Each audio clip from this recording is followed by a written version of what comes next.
안녕하세요. 가드너 채널의 미스터 가드너입니다. 원래는 마당 둘레에 회양목이 심어져 있었습니다.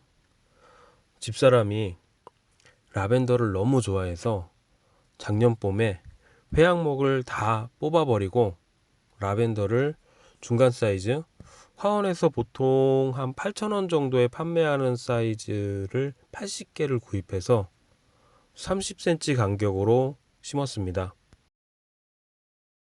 방사형으로 키우시려면 한 50cm 정도가 적당합니다.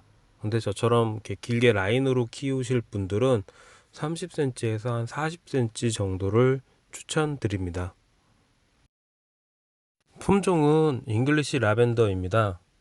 흔히 허브의 여왕이라고 불리는 라벤더는 품종이 많지만 우리나라 중부지방에서 노지 월동이 가능한 품종은 잉글리시 라벤더가 거의 유일합니다.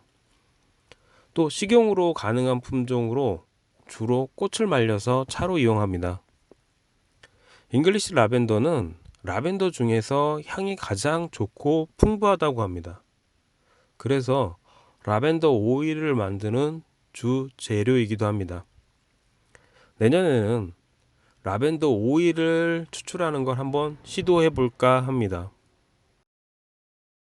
라벤더 재배 조건을 검색해 보면 햇빛이 잘 드는 양지 바른 곳에 심어야 하고 통풍이 중요하다고 합니다.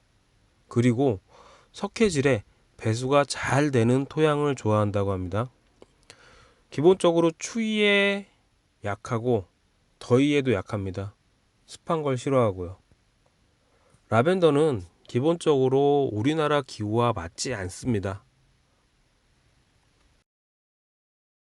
원산지인 지중해 연안과 같이 건조하고 따뜻한 곳을 좋아합니다.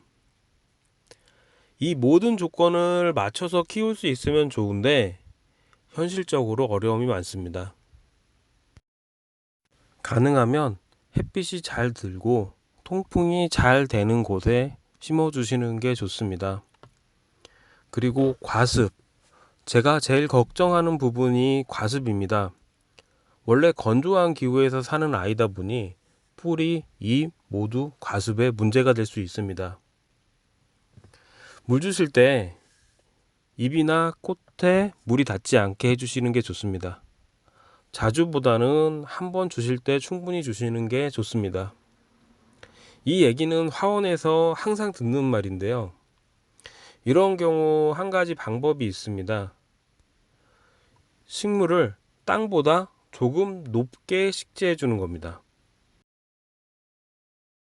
라벤더뿐만 아니라 과습한 걸 싫어하는 경우 또는 토양이 배수가 잘 안 되는 경우 이 방법을 사용하면 좋습니다. 저 같은 경우는 쭉 길게 심어주다 보니까 이랑과 고랑을 살짝 만들어 주었습니다. 정원에서 화초를 가꾸거나 텃밭에서 농작물을 키우실 때 이랑과 고랑이 상당히 중요합니다. 그 농사를 생각하면 농작물은 평평하게 키우는 경우가 없습니다. 모두 이랑과 고랑을 만들죠. 물을 주면 물이 고랑에 고여 서서히 뿌리 쪽으로 흡수가 되는 겁니다. 수국같이 물을 좋아하는 경우는 이랑 없이 고랑만 만들어도 큰 도움이 될 겁니다. 잉글리시 라벤더의 개화 시기는 5월 초에 꽃대가 올라와서 5월 말부터 11월까지입니다. 첫눈이 올 때까지 꽃이 달려 있고요. 기온이 5도 이하로 내려가면 휴면 상태에 들어가게 되는데 이 휴면 상태에 들어가도 잎이나 꽃을 떨구는 것은 아니고 잎은 담록색으로 매달린 상태로 겨울을 납니다. 추운 겨울에도 마른 잎이지만 그래도 잎이 붙어 있는 것이 좀 더 나은 것 같습니다. 잉글리시 라벤더는 보통 60에서 70cm에서 많게는 1m까지 자란다고 합니다. 하지만 목질화는 좀 더디게 진행되는 편입니다. 맹화력이 좋은 편이라 목질화된 가지에서도 새눈이 잘 나옵니다. 겨울이 끝나고 봄이 오면 가지 밑부분에서 새순이 올라오는 것이 아니라 가지의 제일 윗부분에서 새순이 올라옵니다. 보통 가지치기는 새순이 올라오기 전 이른봄 또는 초겨울에 해줍니다. 저 같은 경우는 이제 경계목이다 보니 초겨울에 보기 좋게 좀 길게 전지를 해줬고요. 이른봄에 좀 짧게 전지를 한 번 더 해줬어야 되는데 일부 아이들 전지를 못 해줬습니다. 전지 시기를 놓쳐버린 거죠. 이른봄에는 모든 가지를 15cm 이하로 전지해주는 것이 좋습니다. 화면에 보시는 아이가 전지를 못 해준 아이입니다. 앞서 말씀드린 것까지 같이 가지 끝에서 새순이 나기 때문에 결과적으로 이 새순의 무게를 못 이기고 비가 온다든지 하면 땅바닥에 닿게 되고 그러면 썩거나 병이 생길 수 있습니다. 이런 아이들은 좀 과감하게 전지를 해줍니다. 전지를 해줘도 목질화된 부분에서 새순이 올라와서 가지는 올라오는데 아마 올해는 꽃을 보기는 힘들 것 같습니다. 봄에 전지 시기를 놓치는 바람에 많은 아이들을 전지를 했습니다. 라벤더 꽃대는 봄에 처음 올라오는 꽃대만 이렇게 꽃대가 길고요. 나중에 올라오는 아이들은 잎이 꽃 밑까지 붙습니다. 오늘 전지한 아이들입니다. 전지한 가지를 갖고 드라이 플라워를 만들려고 합니다. 우선 꽃대에 붙어 있는 이파리를 제거하고 좀 큰 아이와 좀 짧은 아이를 분류해서 모아놨습니다. 드라이 플라워를 만들 때는 고무줄로 묶어주는 게 좋습니다. 실로 묶게 되면 나중에 마르는 과정에서 꽃이 빠질 수가 있습니다. 꽃을 이쁘게 정리하고 고무줄로 묶은 후에 끝부분은 가위로 한 번에 잘라 주시면 됩니다. 어닝 밑에 벽등 사이에 줄을 연결해서 꽃들을 걸어 놓았습니다.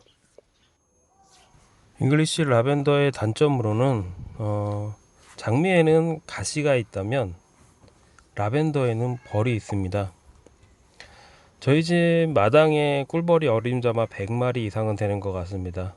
물론 나비도 오고 가끔 벌새도 볼 수 있습니다. 아직 다행히 벌에 쏘인 적은 없습니다. 두 번째 단점은 생각보다 손이 많이 갑니다. 거의 모든 꽃나무들이 그렇듯이 꽃이 지면 잘라줘야 합니다. 계속해서 꽃이 피는 라벤더는 꽃대를 잘라주면 더 많은 꽃을 볼 수 있습니다. 그리고 시든 꽃과 새 꽃이 섞여 있으면 그닥 보기 좋지 않습니다. 문제는 이 꽃대를 잘라주는 게 잔디밭에 잡초 제거를 하는 것만큼의 시간과 노력이 필요하다는 겁니다. 그것도 벌과 싸워가면서요. 올해 잘라주는 꽃대의 양이 500원짜리 동전 굵기로 150단에서 200단 정도 될 걸로 예상됩니다. 화분 80개를 사다가 심었기 때문에 화분당 2단씩만 나와도 160단입니다. 잘라서 말리기도 하고 방향제로도 쓰고 주변에도 나눠주고 그래도 남아서 버리는 것도 일입니다. 가드닝에 쉬운 건 없는 것 같습니다. 그래도 바람에 흔들리는 꽃들과 살며시 풍기는 라벤더 향기는 그 모든 수고를 감내할 만합니다. 다음번엔 말린 라벤더 꽃으로 허브 차와 스프레이를 만들어 보려고 합니다. 다음 편도 기대 많이 해주시고요.